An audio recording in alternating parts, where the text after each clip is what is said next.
Hello and welcome to the Genuine Learning Blog. My name is Melissa Galasso, and today we are going to talk about a brand new FASB proposal.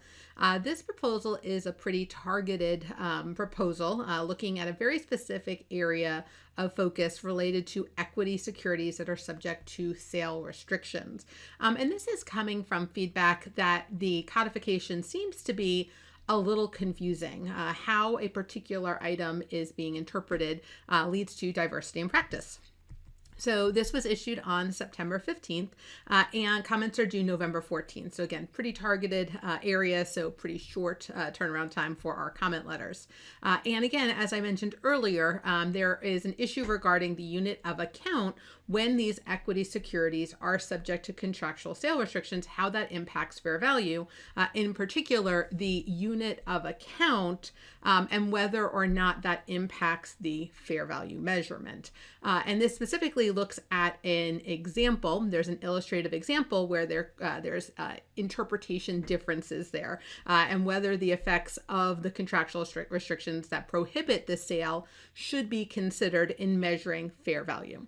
And so some people apply a discount to the price that adjusts to something similar. So they'll take an identical equity security that's not subject and they will adjust it. Whereas other stakeholders said that the discount would be inappropriate based on topic 820. So first off, we do get a new definition. So they do define what is a restricted security here.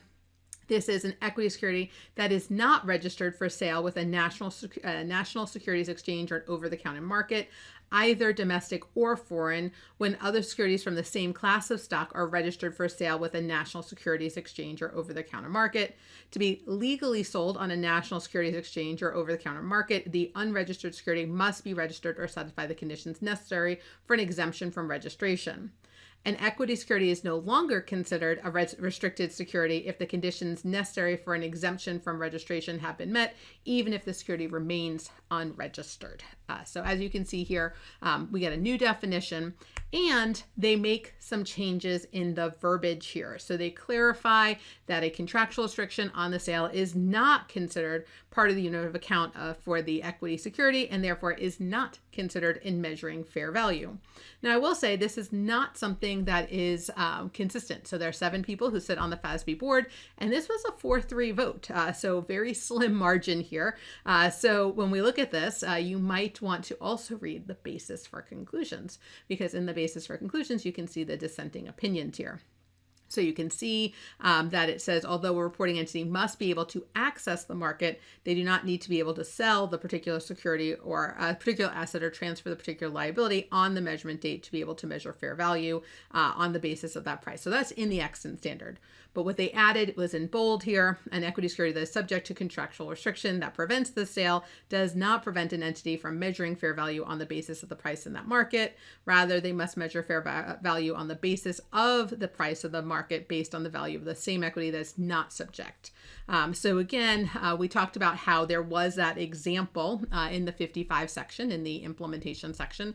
So they go in and they add some examples regarding the impact of the restriction, but they also edit the existing one that caused some of the difficulties here.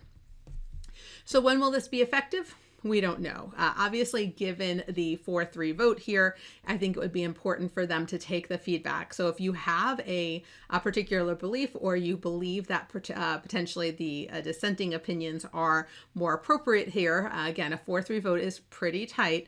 You do want to make sure that you give that feedback to the FASB so they can take that into consideration. Once they have the output, I think then we'll have a better understanding of the effective date. So this is a great opportunity to share your opinion on these restrictions and whether they should impact fair value. And again, the goal here is to reduce diversity in practice. All right, so that's a wrap for today's Genuine Learning blog. I hope to see you on a future blog. Have a great day, guys. Bye-bye.